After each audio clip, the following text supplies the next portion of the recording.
Hello, yes, I am Mohammed, but I'm not the Mohammed that was supposed to be doing this presentation, so I apologize in advance for not being prepared. I'm representing the Islamic Center for Peace, and what we're here today to talk to you about is we're holding a class.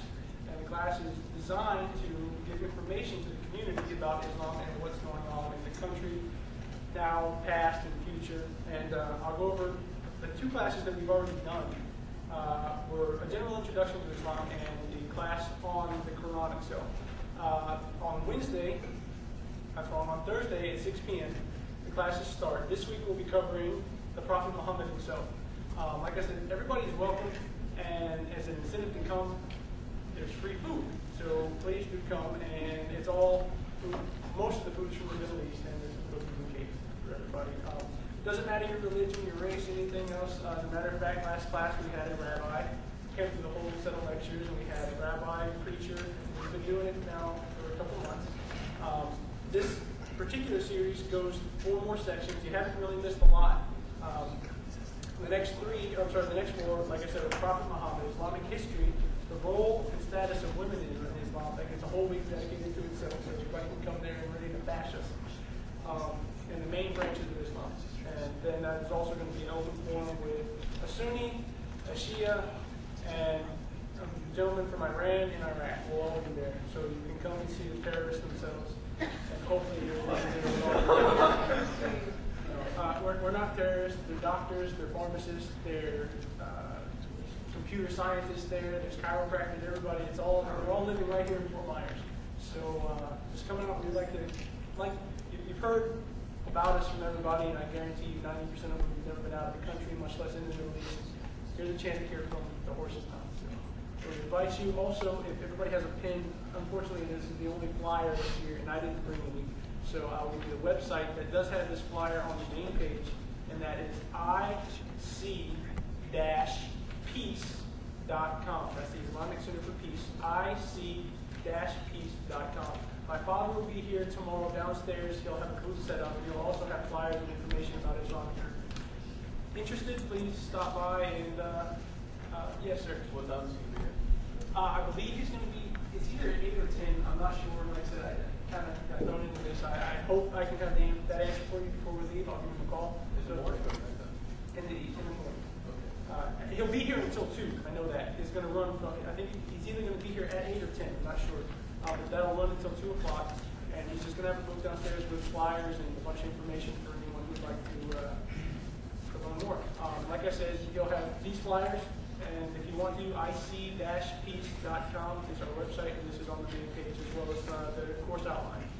Any questions? Thank you.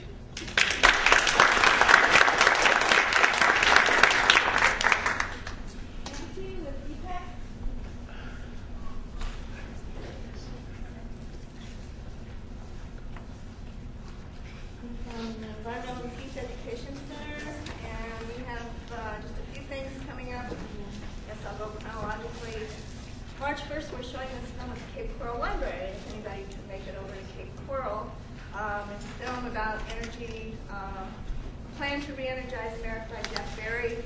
It's a very good film.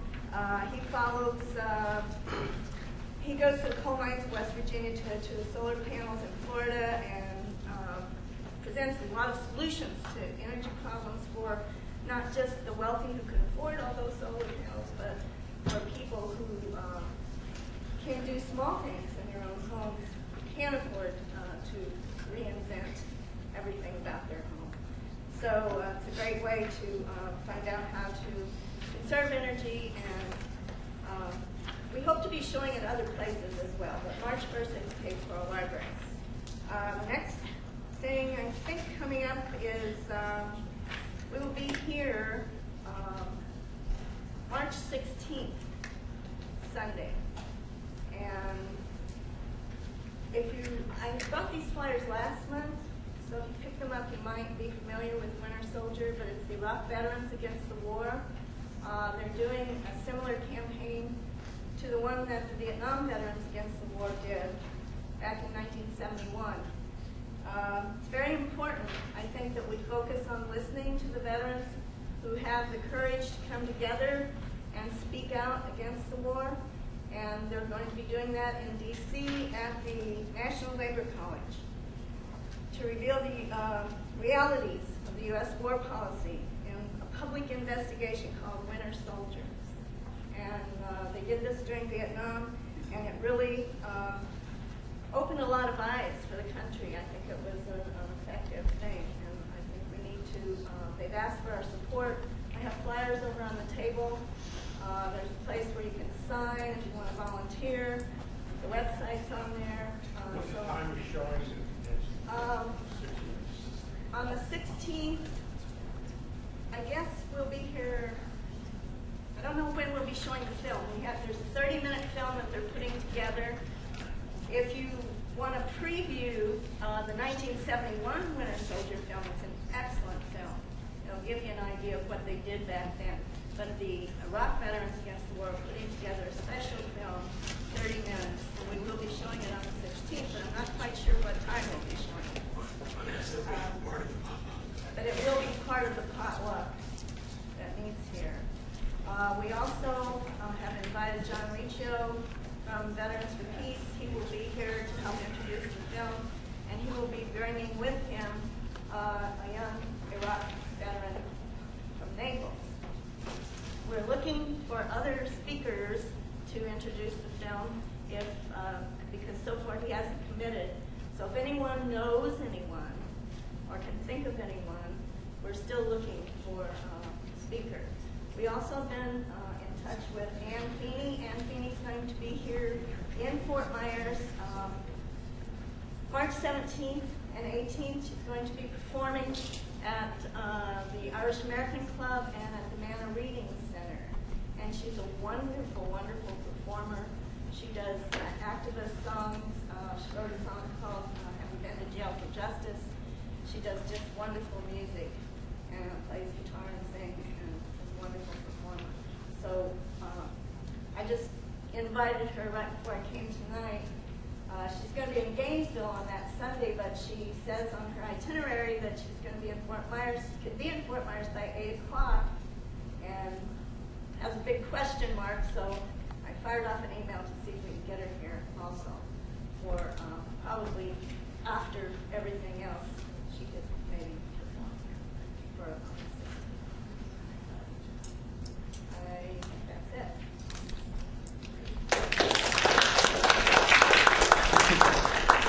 Now, Rhonda with Save It Now Blades. Well, I think I gave it away, what I think about, right? We formed Oness, Ellen, Helen, Mary, Debbie. We formed originally to oppose that coal-fired power plant that they were proposing for next to Lake Okeechobee. That died, so now we're on to other energy issues. And what we're really focusing on right now is that in Florida, we need to avert climate change. Otherwise, we're going to be underwater. And we need to do this globally, but we need to set an example in Florida. We need to scream out to governments worldwide and say, look, guys, we're like Bangladesh. We're like the islands. We're going to be underwater. So this is what we're doing, and we're going to show you we can. South Florida is a subtropical environment. It's a different place than any place. In order to power down and power up, you need to do a really different set of efficiency measures and solar photovoltaic and solar thermal measures. It's a regulated state with regard to utilities.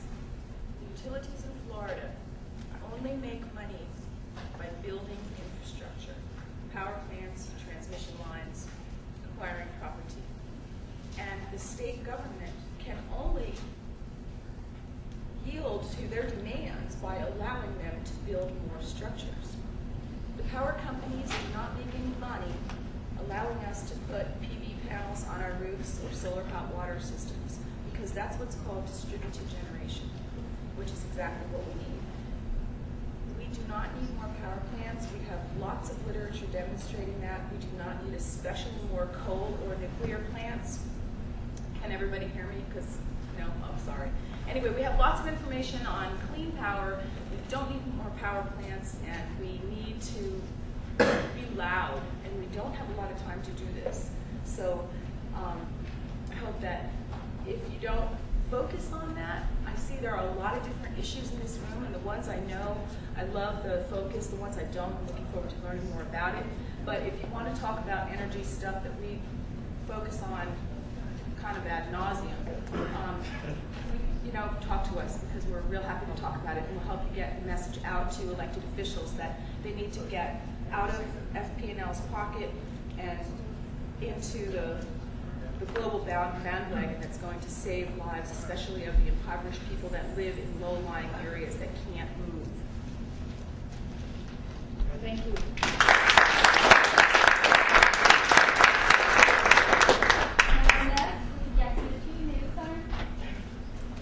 Good afternoon. Can everyone hear me? I'm going to ask the gentleman again. I don't want to be.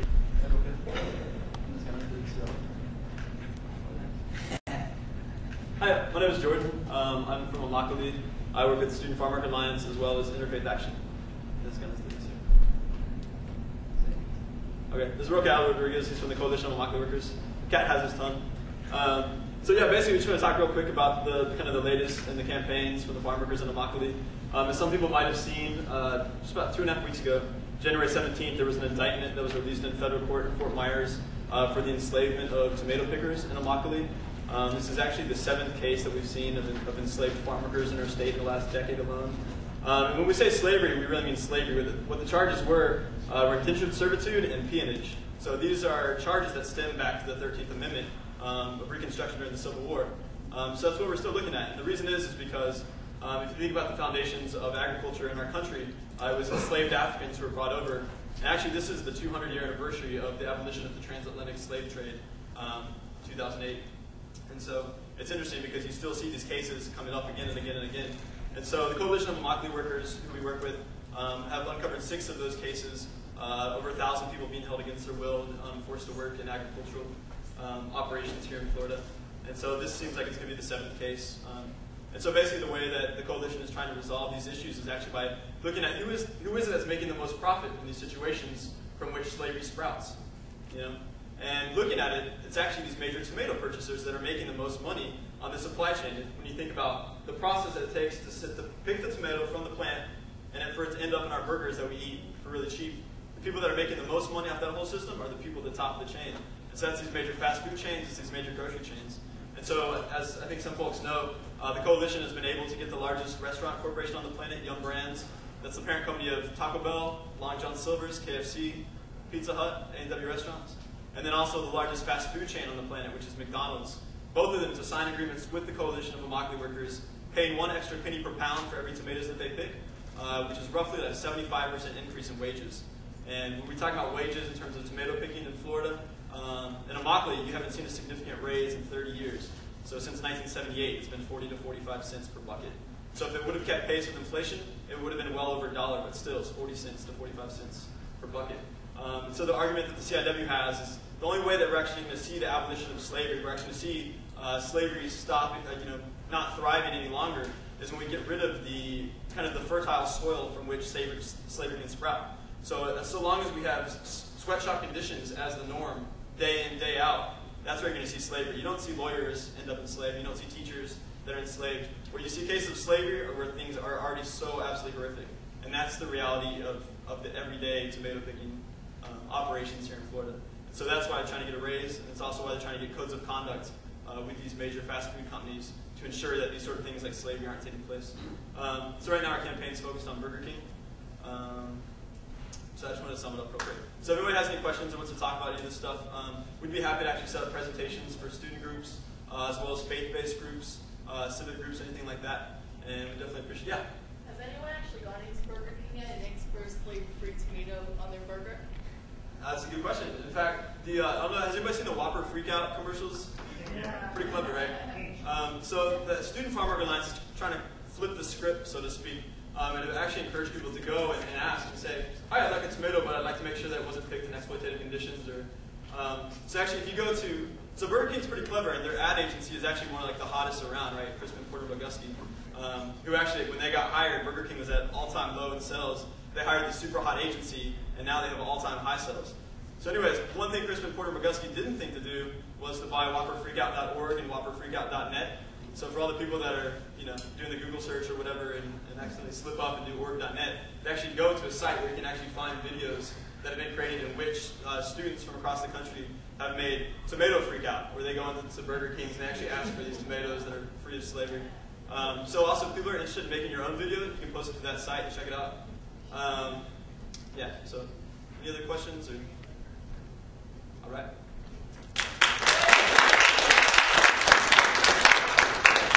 Our last speaker, Ellen here with the Sierra Club. Yeah, just turn your heads around. I'll try to talk louder. Sierra Club's pretty active in the community, and we focus on things other than the power plant as well. For example, right here in your own backyard, you've got some issues with the university planning to put some new roads in that are going to be very controversial for the environment. Might want to check on that. Also, the town of Bonita just voted to approve 5 great big culverts that will go in to drain the watershed east of I-75. And our county government is going to have something to do about that. So you might sort of watch and see what's going on right here, close by, and take an active part. You can go down to the county commission meeting, you can go to Bonita Council meeting, and you can actually testify. So if you want to make an impact in your own neighborhood, that's a good way to do it. And we'd encourage you, and if you want to check with us in Sierra Club, we'll try to steer you how to do it. And also you've got some pretty good teachers who are teaching your environmental courses here that you have to take as a freshman. So check in with them and they can help you do some stuff like that. You need to become active publicly in your own neighborhood. That's where it starts.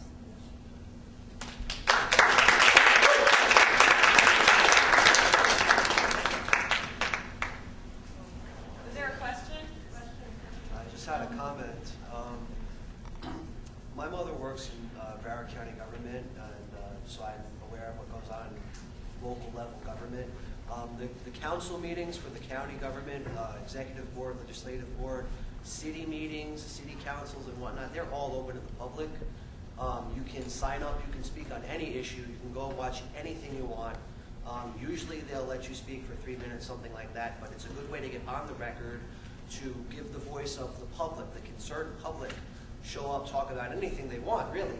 And, you know, people think, no disrespect to you over here, the local government is really what matters for local issues. You know, U.S. government, they're great and all, but if you want to really change something at home, you have to go to your city meetings, you got to go to your county meetings, to a lesser extent, Tallahassee. But you can speak on anything, and usually they'll listen if enough people from the community show up, because they're closer to us than, you know, well, national or state level. So. I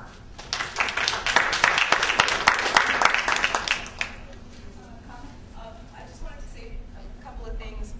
Ellen just received the Cavler Award from the Everglades Coalition for her grassroots activism, so that's a pretty big deal in South Florida.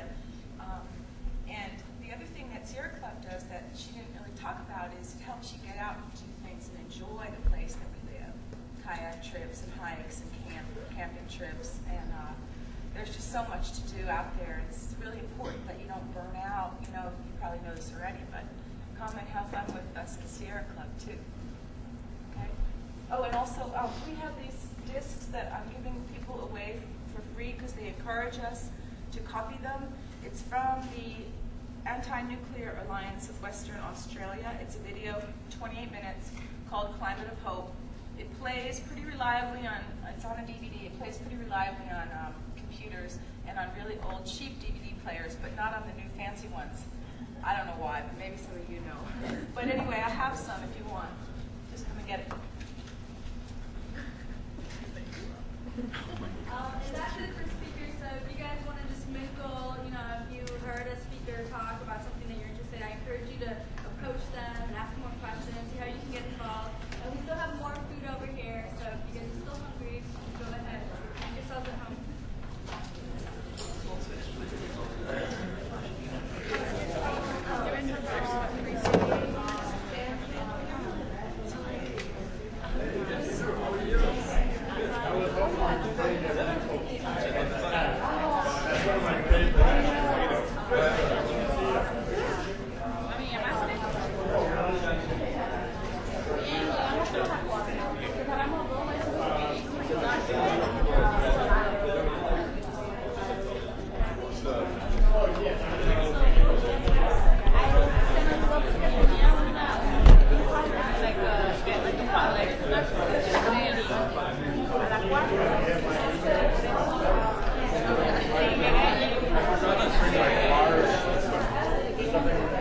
That you guys to keep a low profile for. Okay. The opposite of what Chuck's doing. Yeah, low profile. That's cool. Yeah, I was thinking we could just maybe go over to the new community center that the city was opening, and then maybe be kind of more tranquil. Okay. Less people coming in. Yeah, I'll give you a call. Oh, you are great. Yeah. Verify your directions. Sure. I know generally my office is, Yes. Yeah, that sounds good. All right, man. Thanks. Yes.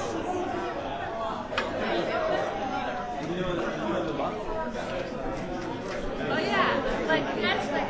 How much time you got left? About 11 minutes. About 11 minutes? Yeah. Fine, how long are you going to take us?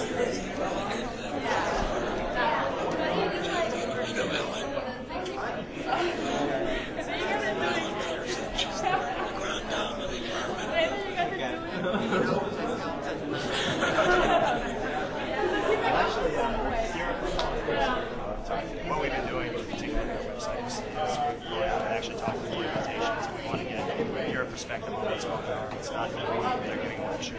So, I want to. I agree with you more. So, but if you'd like, please give me a call or send me an email, and so we can come down. And we've got a nice setting, something that's important for this year. I'd love to shoot a video.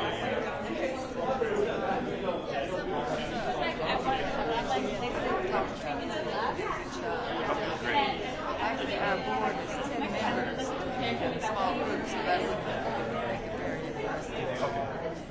Well, like I said, anything, mainly it's a chance to, hoping, what we're trying to do is we're trying to bring people from the ground up on what a campaign works like, so we want to introduce people to all these different organizations. So anything that you can do, we really appreciate it. It's nice meeting you. Sponsors decoration, and then they have large thousands of people turn up. Lots of groups will be there, so you should be there.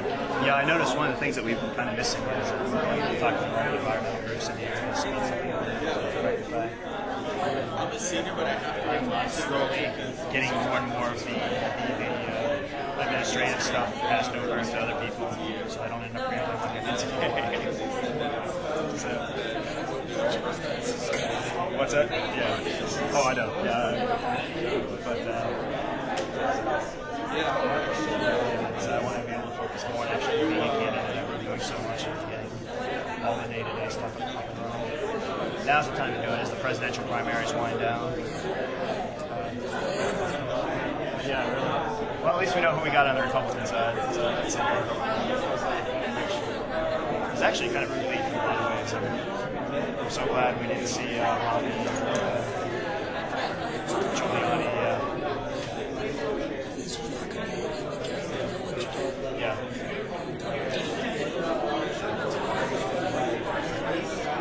I think McCain is somebody, he strikes me as somebody that education. So hopefully if we get Obama on the Democratic side, that'll be the two candidates that really have real potential for swing voters on either side. That's exactly what we're doing in this election. Yeah, it would be a really welcome change. Well, I'm just glad to see this change in the GOP. Yeah, it's so funny, I'm getting all these nasty grams about McCain from all my conservative friends. There's some, James Dobson says he would never ever support McCain no matter what. And I was like, well, you know what? That's an endorsement as far as I'm concerned. And Rush Limbaugh said the same thing. So that's exactly what we need to do. We need to marginalize these guys on the GOP side and have more rational people. Are you going to be able to make it to that event? It's the 23rd. I think it's 6 months. Yeah, I really, I've got like about 5 or 6 people from the mosque. I really want to make sure that it's on one side of the execution. But I've talked to Jack Tyman. I talked to him for about 45 minutes after election that he did. He's definitely a conservative guy. he's conservative. He's got a lot of experience in the police. You know, he worked with President Mubarak in the 90s. He was an executive at Westinghouse. So I mean, he actually has some knowledge of bringing the table. I'm trying to get him away from the scare tactics. So hopefully we can get some good there. Yeah, I hope so. Let's see. Okay.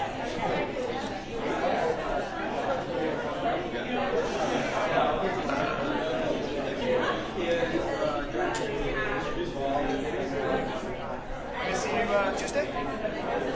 We're going out to a mock Tuesday. We're going to be talking to Jordan. We're going to shoot the show what's going on out there as much as we can on camera and whatever. Tuesday, yeah. So we're going to be there Tuesday morning. So I'll see you.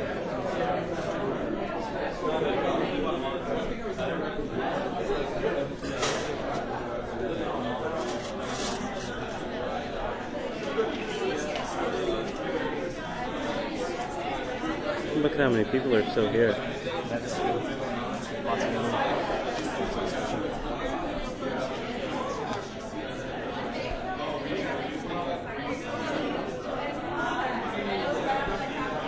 The girl in the green shirt with the long hair.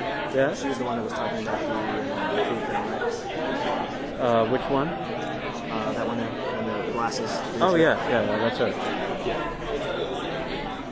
The homeless food issue.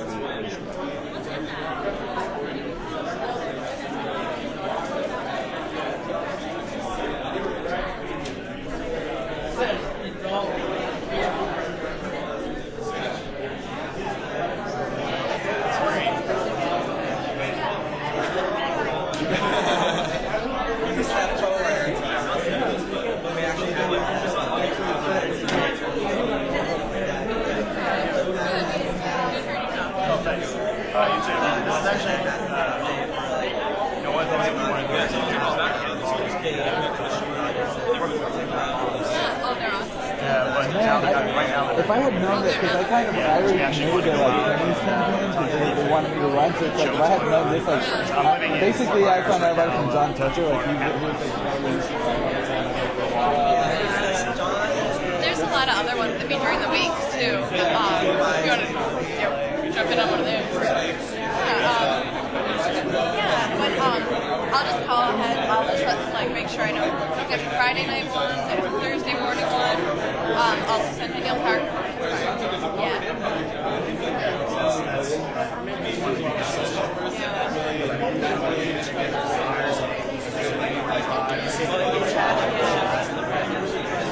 And it's horrible. I think it's, I forget the exact numbers. They did them in January. How many homeless there are. Yeah, I think we were at the kitchen yesterday, and every seat there was filled. So. Right next to it, average. It's tough. The mayor's always trying to just get rid of them, push them away. Like last year, the ordinance against feeding the homeless. I mean, that's horrible. Yeah, that's always a strategy. I mean, certain cities, they really do bust them out, and I think, if they had their way, that's probably what they do. So you make it sound a lot of fun. Thanks so. Let's get in touch with him.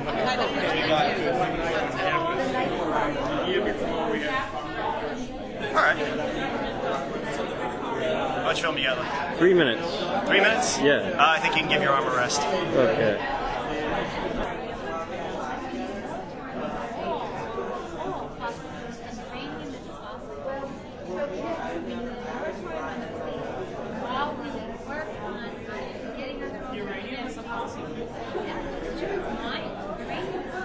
I know it's mine, but I didn't know it was literally classified. They don't power to us. I said, okay, wait a minute. When you get it out of the ground, so it's the same guys, right? Same company. They don't really care. But it's literally classified as a fossil fuel. I've never heard that classification. Fossil fuel is anything that comes from it. So it's just government BS that's trying to make it seem like it's not a fossil fuel. Well, what I think is good about